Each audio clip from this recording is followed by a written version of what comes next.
blame at the feet of Governor Moore? That's what President Trump is doing in the wake of what he calls, quote, fake mail-in ballots being sent out to voters across the state of Maryland. America, 5 weeks before Maryland's June 23rd primary, the State Board of Elections confirmed that a private printing company sent wrong party ballots to an unknown amount of voters. Not a single precinct, not a rounding error. More than 500,000 people requested mail-in ballots for the governor's primary. The state still can't tell you how many got the wrong ones, so they're reissuing all of them. But here's what nobody is connecting. The story isn't that a company made a mistake here. The story is that the state built an election system where one company in Minnesota controls mail-in ballot infrastructure for a statewide governor's primary. And when that company broke the system, the official response from the people in charge was, we'll mail them some more. The question that isn't in any of these headlines is who's handling the company contracts? The Maryland State Board of Elections says some voters received ballots for the wrong political party in the upcoming governor's primary race. And to be safe, everyone is getting a new ballot in the mail. Their own system can't trace the errors, so the fix is to flood the zone with new ballots and kind of hope for the best. And the man whose name is on the ballot, I'm going to give you that response right now.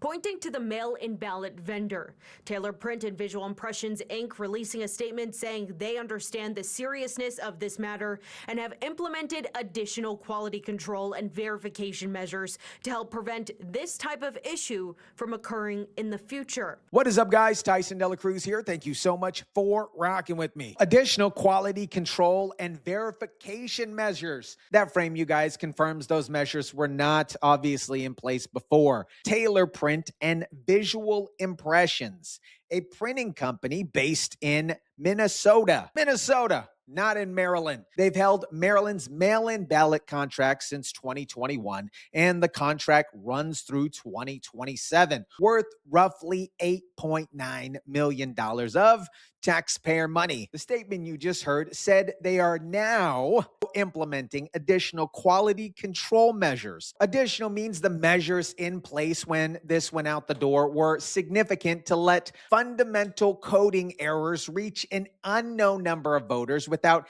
anybody inside the state government catching it first. Here's what that error actually was. The system failed to correctly flag which political party a voter belongs to. A primary election where the entire point here, you guys, of the ballot is to be party specific. This isn't a minor glitch here. A Republican voter may have received a Democratic governor's primary ballot. A Democrat may have gotten a Republican one. And because the coding failure affected the entire batch, the Board of Elections has absolutely no clean data to go back and identify which specific voters received which particular version. That is why they're remailing everyone. We need to know, how will the Board of Elections know if people return two ballots by accident? It has all kinds of potential ramifications. The state board says the original ballots were sequestered and voided. Their official position is that the system has safeguards to catch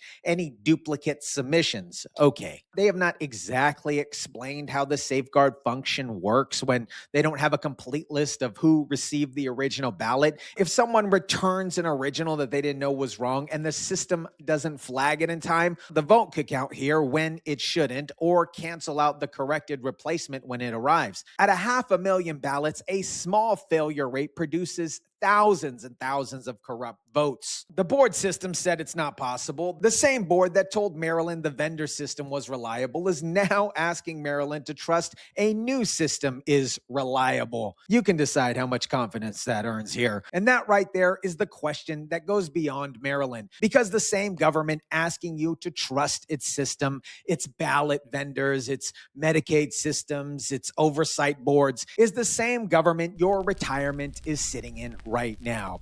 For those of you that have been with me for a while, you guys know I don't rely on generational wealth and money in a system that I can't verify, because you and I have been paying attention long enough to know when the system breaks, the press release comes out, and your money is already gone. That is why I am proud to partner with today's video sponsor, Noble Gold. Noble Gold Investments helps Americans move their existing 401k or IRA into physical gold and silver held in your name in an IRS-approved vault. We're talking about zero taxes here, zero penalties to roll it over. Central banks worldwide are buying gold at record levels right now. Obviously, smart money moves before the crisis does, not after. It takes about 15 minutes to get started. Head over to noblegoldinvestments.com/Tyson. Again, that's noblegoldinvestments.com/Tyson, or call 877-646-5347, 877-646-5347. Noble Gold, that's who I trust. Now, let me tell you what the President of the United States put in writing about all of this. So it's a very, very serious thing that's happened, and I've asked the law enforcement to look at it very, very strenuously. Trump alleging that Governor Moore, quote, allowed this to happen to, quote, make sure Democrats win. Naming Moore as the actor, that is a different and heavier occasion. Trump's Truth Social post, you guys, reads verbatim, and I'm quoting this, I'll place it on the screen here. In Maryland, they sent out 500,000 illegal mail-in ballots, and they got caught. Then he writes, this is done by the corrupt governor of the state, Wes Moore. He allows this to happen in order to make sure that Democrats win. And he publicly stated he is asking Attorney General and the DOJ for an immediate investigation. There is no confirmed evidence of intentional fraud, and that is the straight reporting that I'll give it to you up front here. The state identified a vendor coding error, disclosed it very quickly and publicly, and is attempting, quote unquote, to fix it. The governor's office called Trump's statement, and I'm quoting here, false and irresponsible. They also noted that the State Board of Elections is a bipartisan body, not run directly by the governor's office. Both of those rebuttals are absolutely accurate, but watch what the governor himself chose to do, and more precisely, what he didn't do. I'm very disappointed that Governor Wes Moore, who's the leader of our state, has yet to weigh in on what's going on. His name is on the ballot. You would think he would want to weigh in and assure the public. He needs to assure the public that this is going to be handled well and that there won't be fraud. His name, Governor Wes Moore, is on the ballot. He's running for re-election in this exact primary race, whose ballots coincidentally got scrambled. Governor Wes Moore is not a bystander of his entire story here. His name is on the June 23rd governor's primary ballot, the same ballot that 500,000 Maryland voters were just told to throw in the garbage. Fox 45 called his state press team. They haven't gotten a response yet. This is absolutely obvious and a reoccurring theme here in Wes Moore's office. They called his campaign team separately. No response here. The sitting governor of Maryland has not issued a single word about the biggest election story in his state. A spokesperson here is calling an accusation false and irresponsible. That is not the governor making a statement here. And when your name is on the ballot whose integrity just got questioned, silence here, you guys, is not the strategy. Now, here's what nobody in mainstream media is connecting, and I held it up until right now because I need you to understand exactly what we're dealing with first. Obviously, Wes Moore and Donald Trump were not at peace before a single wrong ballot went into somebody's mailbox. These two men were already at open war. President Trump and Maryland Governor Wes Moore are sparring over a sewage spill in the Potomac River. It is just the latest, that is, in a war of words between the two leaders. The president has said that this is a massive ecological disaster, blaming it on local leaders of Wes Moore and local Democratic leaders here in Washington. The president also said if they call and ask politely, he'll be willing to help with this cleanup. This is an established war. The ballot story is the newest frontier of this particular situation, not the opening shot. Potomac River, Baltimore crime numbers, the National Guard standoff, Moore calling Trump President Bone Spurs, Trump going after Moore on Baltimore streets. These two have publicly been at each other for months, and Wes Moore is not a random governor. He is one of the Democratic Party's top-tier prospects for the presidential race, potentially. The National Party is watching every move that he makes, and Wes Moore obviously knows it. When Trump names him personally in a federal investigation request, this is not just Maryland election integrity story, you guys. This is a national political fight using a ballot vendor as the particular arena. Every mainstream outlet is covering this arena. I'm covering the fight behind it. Here's the pattern. For 6 years since 2020, Democrats built mail-in voting into partisan identity. Expanding it was democracy. Questioning it was suppression. Anyone who asked for tighter vendor contract, stricter audits, or verifiable chain of custody on ballot printing got called a threat to free elections. Dr. Richard Vatz, a retired rhetoric professor, says this could be the sign to limit mail-in voting. People who are in the military, people who are don't have access, people who are disabled. I think they have to have the ability to vote, even if it's absentee vote. But when you expand that system to everyone would simply rather not leave the house on a Tuesday and then outsource the entire infrastructure to a single vendor in Minnesota, of all places. You have obviously traded security for scale, and 500,000 ballots. Scale without security is exactly how we ended up here. I would encourage the State Board of Elections to finally cooperate with the Department of Justice so we can get this sorted out, so we can fully understand who's on our rolls, who got one of these erroneous ballots, and what we can do to correct it. The lawmaker is not saying I'd like them to cooperate. The word final means cooperation with federal oversight is something that has been refused or avoided for a week. Maryland's resistance to federal scrutiny of its voter rolls and election data is a pre-existing condition. The ballot error is the newest symptom, not the disease. The Board of Elections may effectively suppress people's votes. Some may return those incorrect ballots, and they may not be counted. The system built to make voting more accessible just made voting more confusing for the exact people it was supposed to help. This is not an accusation of fraud. This is the math of what the Freedom Caucus just described. Republican gubernatorial candidate Dan Cox calling this issue a recipe for disaster and demanding full transparency. Those same words echoed from his opponent. So you're going to put 1 million mail-in ballots in play. That has the potential for fraud, abuse, and to completely skew the election results.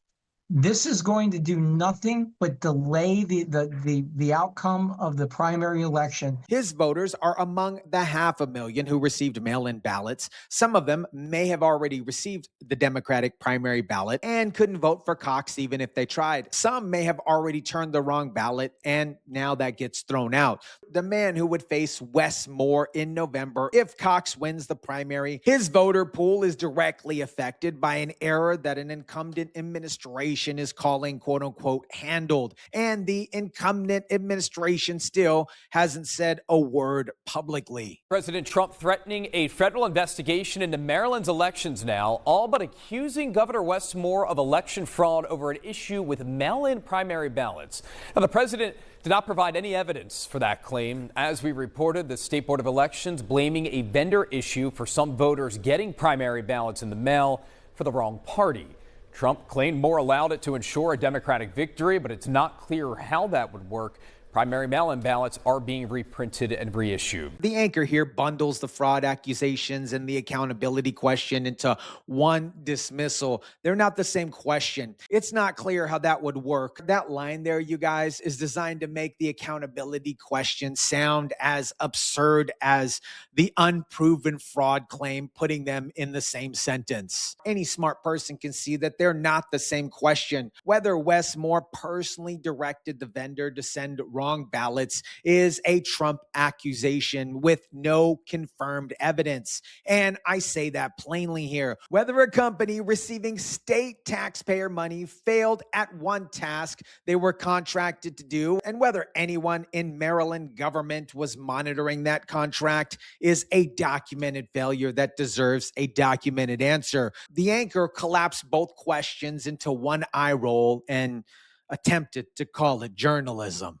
The Maryland Freedom Caucus is calling on the Secretary of the Election Board to immediately release Maryland's voter rolls to the federal government so a proper audit can be conducted, saying the citizens have a right to know the exact process by which ballots will be scrutinized. Maryland voter data has been shielded from federal review before. That prior resistance is what made a clean trace impossible once an error was already out. The Freedom Caucus wants voter rolls released and the federal government for a full audit. Who's on the rolls, who's received which ballots and when, and how the state will guarantee that no invalid ballot gets counted. Maryland has resisted that kind of federal access before, and that type of resistance, the state claiming its election data is the state's business alone, is part of the reason that nobody inside the building could catch this error before about 500,000 ballots went out the door. If you block an audit and the system fails, you do not get to call a request for an audit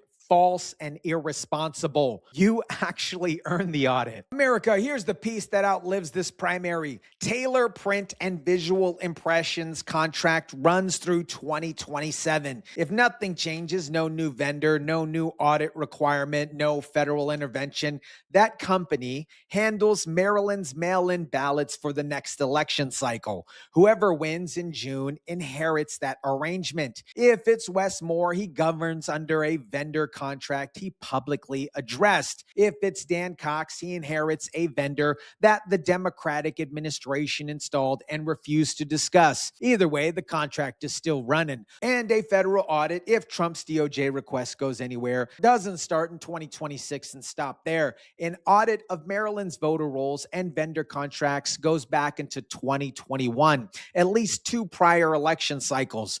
This error, you guys, is the first one caught publicly. That is not the same as the first time one happened. What an audit finds in those prior cycles is the story that will come out after. Wes Moore's silence tells you something very specific here, you guys. You don't go quiet when you're confident about your particular position. You go quiet when your lawyers are advising a strategy. A spokesperson calling the accusations false and irresponsible while the governor makes 0 public statements are not one unified message. Those are 2 different strategies running at the same time. You run 2 strategies when you're not certain the single answer holds through. The same party that spent 6 years calling mail-in voting strong and protected built a system where one printing company in Minnesota carries the entire load. One coding error, 500,000 ballots, no trace data, and the governor's phone coincidentally doesn't ring back. You don't get to credit the machine every election and hand the contractor the liability when it breaks. Eventually, the audit catches up to the contract. Let me know what you think about this. Drop it down in the comment section down below. Smash the like button if you kindly would. Share, subscribe, and as always, guys, I'll catch you on the next one.